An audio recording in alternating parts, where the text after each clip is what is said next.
Hola, kumusta? Hello everyone. My name is Diane, aka Mommy D. For today's video, I'm going to be talking about my experience of getting someone to jury selection. So please keep watching if you're looking for some information or if you have the same experience, because I had no idea when I received the letter. So let's get into the experience.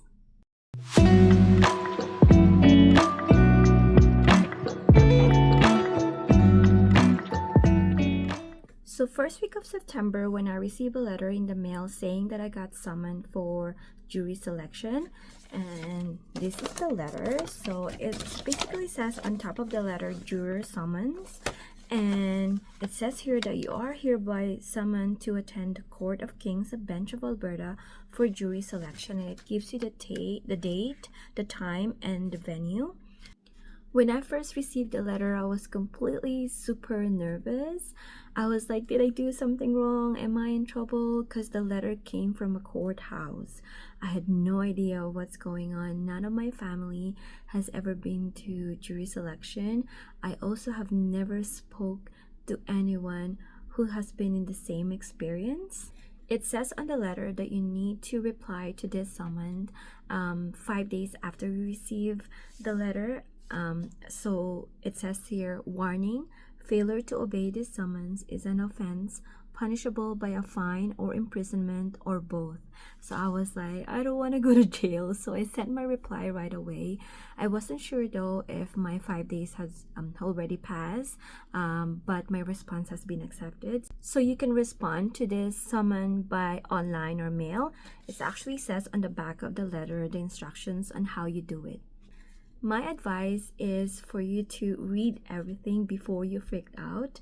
Read the front and the back of the letter. They do give you enough time to book off or plan ahead so you won't miss the date.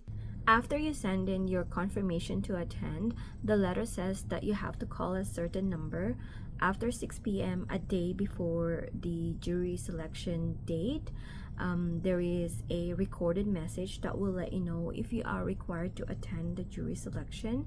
So when I called, there was an automated message saying that the morning selection is still happening, but the afternoon has been canceled, and I was included in the morning selection. So after I got the message, I thought about what clothes to wear. Should I pack food for the whole day? How long is it gonna be? There was no instruction or any information provided about that. So the next day, you need to arrive few minutes early to clear court security. It's just like going through airport security when you go to the security thing, similar to that. So you must bring in a copy of your jury selection form and one piece of ID. So, and also in terms of what to wear, there was no dress code. You can wear anything.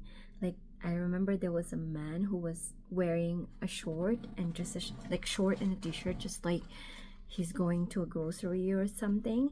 You don't have to dress in profession. Like, really, no one cares.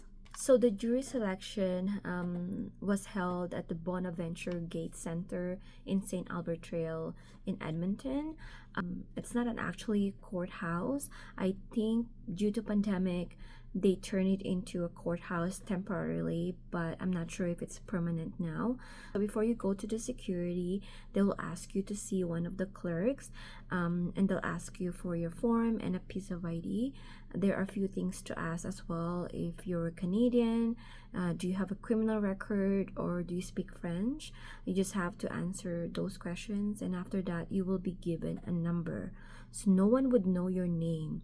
You will only be known by your number. When I got into the assembly room, the room was big and with so many chairs. There are lots of people, roughly 70 to 80 people there.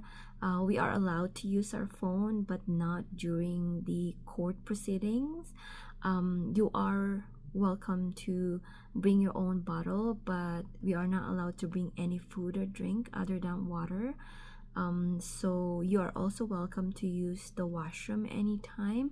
You just have to give your number to the officer at the door so they can track down people going out. So I got there at 8:25. I had a hard time finding the entrance of the building. It was so confusing. I was driving around the vicinity. But yeah, I was able to get there on time. The letter says that the selection will start at 8:30, but it didn't start not until an hour later. I would advise for you to bring any reading material or books because it's going to be a lot of waiting, and the assembly room was so quiet and boring. So be ready to be there for like a half day or depending on how fast the proceeding. So when the judge showed up, one of the clerks said, "All rise." So you must pretend that it's really an actual court, and then after that, one of the clerks started calling the numbers for attendance. So if your number was called, you say present loud enough to hear. And then after that, the judge started explaining a lot of things. So for this one specifically, they're looking for jurors for 2 cases of 5 days trial. So once the judge is done explaining things, they will quickly present the case, like who's involved, who are the witnesses, those kind of stuff. Then they will proceed picking up numbers from this tin can box. So like a lottery or draw. Then they will pick out six. They will pick 6 numbers at a time. If your number gets picked, then all of you 6 will go at the front, and you will be presented to the judge one by one. Then you will tell the judge if you are able or unable to serve, or if you have any concerns. If the judge exempts you for any reason, you are free to leave. You don't have to sign anything or some sort. But if you don't have any concerns or no excuse, then they will ask you to serve as a juror, and then they will assign you a number like juror 1 or juror 2. There's a bunch of reasons that you can be exempted from the selection. You'll see the list at the back of your letter. But for example, if you're a full-time student, if you're a single mom and you're pregnant and childcare would be an issue, or if you're taking care of someone who has disability or medical condition, if you have a medical condition, if you're a lawyer, if you belong to military or federal office. Also, if you have an upcoming trip, you just need to show your proof or your itinerary. Also, if it's against your religion, or if you think that you're going to be biased, so any kind of hardship. Unfortunately, work is not a valid reason, so you can tell the judge your reason for if you would like to be exempted, and the judge will ask the counsel if they have any concerns or contests. Otherwise, if these reasons or these exemptions are not applicable to you, then you don't have any choice but to serve.